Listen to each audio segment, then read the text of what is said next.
Hello tout le monde, c'est Jeanne, bienvenue sur ma chaîne YouTube. Si tu me connais pas, eh bien moi c'est Jeanne, j'ai 22 ans et cette chaîne est dédiée pour Dieu. Alors aujourd'hui je voulais vous partager mon témoignage, celui que j'avais raconté le 26 juin 2016 quand j'avais 17 ans. Oui, j'étais mineure. Et je ferai une deuxième partie pour vous raconter de mes 17 ans, donc le jour où je me suis baptisée à aujourd'hui. Et c'est passé beaucoup de choses. Donc j'espère que cette première partie de mon témoignage vous plaira et vous touchera et vous montrera à quel point Dieu, Jésus-Christ, est grand et qu'il change le cœur durci des gens. Ça c'est un truc de fou. Bref, je vous laisse avec mon témoignage les amis.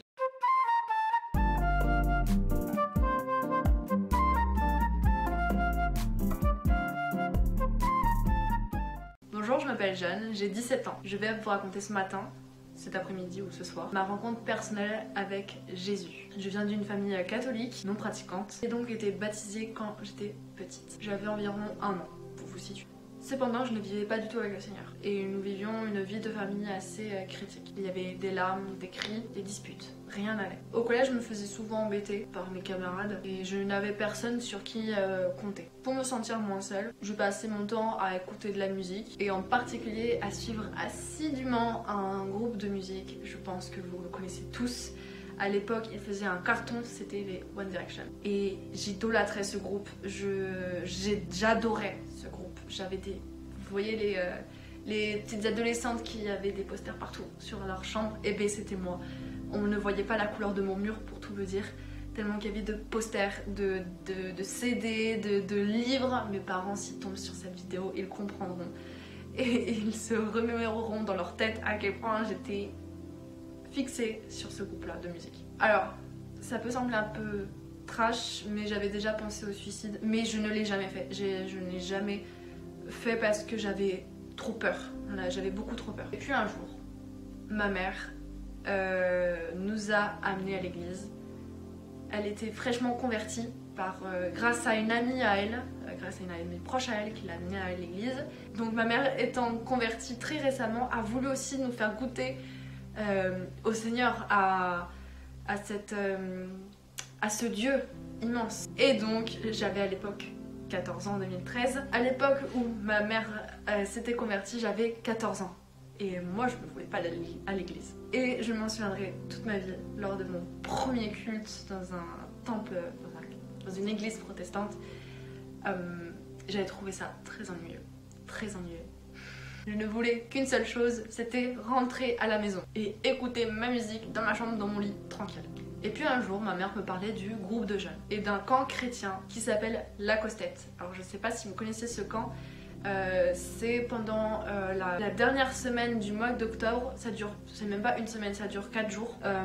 Et c'est à côté de Saint-Étienne, voilà, à côté du 62, je crois que c'est ça, le département de Saint-Étienne, je suis pas sûre, voilà. Mais en tout cas, si je m'en souviens, c'était super bien. Mais à l'époque, quand ma mère me parlait de ça, cela ne m'intéressait pas du tout. Je ne voulais pas retourner à l'église le dimanche matin et je ne voulais rien entendre par rapport à Dieu. Et d'ailleurs, le dimanche matin, quand on partait à l'église, c'était la guerre pour partir. Parce qu'on ne voulait pas y aller avec ma soeur.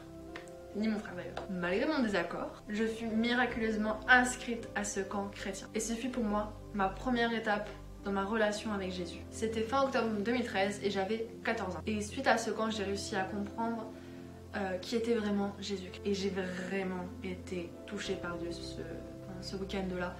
J'ai pleuré, beaucoup pleuré. Et en fait, je ne remercierai jamais ma mère de m'avoir inscrite là-bas. Cependant, les mois passaient et ma relation avec le Seigneur n'allait pas vers le haut, mais allait plutôt même vers le bas.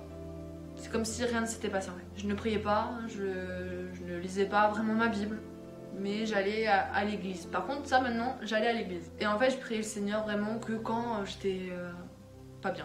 Mais Dieu, lui, il ne m'a jamais oublié. Il ne m'a jamais oublié. Car en fait, il m'avait permis pendant ces années-là de m'éloigner de personnes qui n'étaient pas bonnes pour moi, qui étaient plutôt mauvaises pour moi. Et ensuite, j'ai appris à pardonner à ces personnes. Et c'est vraiment une grâce. Certaines de ces personnes qui me voulaient du mal m'ont demandé pardon. Certes, pas en face à face, mais ils m'ont quand même demandé pardon. Mais moi déjà à l'époque, je m'en souviens, j'étais très choquée, très émue et choquée. Et donc j'ai appris à pardonner aussi en retour ces personnes. Et d'ailleurs j'avais toujours ce verset en tête qui m'avait vraiment marqué à l'époque et qui me permettait d'avancer et d'ignorer les remarques qu'on me faisait. C'est dans Romains chapitre 8 verset 31.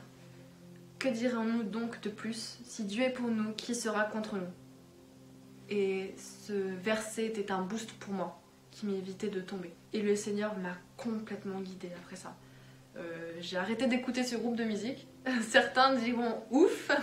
Et ensuite le Seigneur m'a permis d'être dans une classe en seconde, donc la première année de lycée, où je me sentais bien. On était, vu qu'on était tous nouveaux, on se vient tous ensemble en fait. On était une bonne classe de 35 élèves en plus. Sans Jésus, j'étais complètement vide.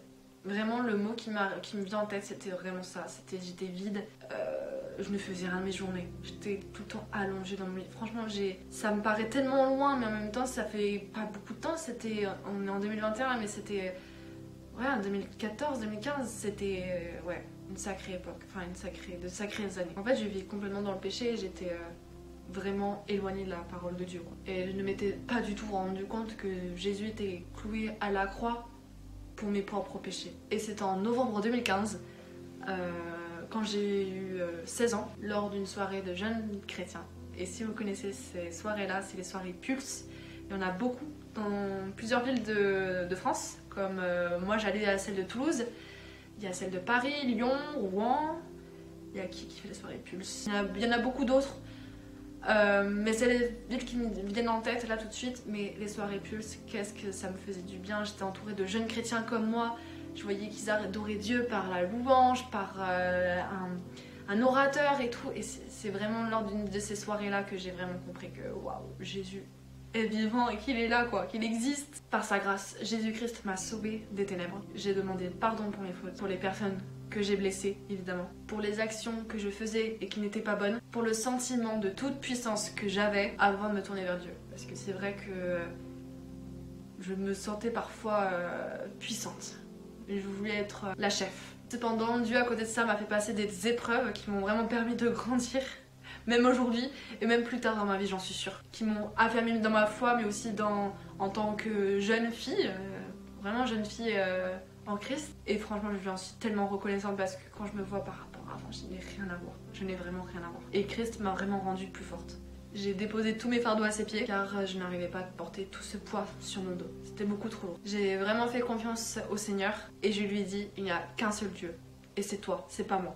Je veux tout te laisser à tes pieds, car tu es beaucoup plus fort que moi. Alors je me soumets à toi et je te laisse entièrement diriger ma vie. J'ai compris après ça que Jésus-Christ était mon sauveur et mon Seigneur, et la personne que j'attendais et que je ne pouvais compter que sur lui. Il m'a pardonné pour tout ce que j'ai commis, et c'est extraordinaire de se dire que le Seigneur pardonne toute faute, tant qu'on lui demande pardon avec un cœur reconnaissant. Jésus-Christ est vivant, les amis, et nous avons la vie éternelle. Bien sûr, si nous choisissons de le suivre. Je suis heureuse de vous dire ce matin, cet après-midi ou ce soir, à l'heure à laquelle vous regardez cette vidéo, de vous dire que Jésus-Christ est mon sauveur et mon Seigneur. Amen. Qu'il est le chemin à suivre et grâce à lui, je connais désormais la paix et l'amour dans mon cœur. Donc voilà, c'était ma première partie de mon témoignage. Il faut que je vous fasse absolument une deuxième partie parce qu'il y a beaucoup de choses à dire ensuite. Il y a eu beaucoup de bas. Je veux pas vous spoiler la suite. Mais en tout cas, sachez que de toute façon, une vie de chrétienne n'est jamais un long fleuve tranquille, vous le savez très très bien. Voilà, il y a des moments de désert et j'en ai eu beaucoup. Mais ça sera pour une deuxième partie de mes 17 ans à aujourd'hui, à mes 22 ans. Du coup, je vous dis à la prochaine sur ma chaîne YouTube, le dimanche à 18 h. Et je vous dis à bientôt.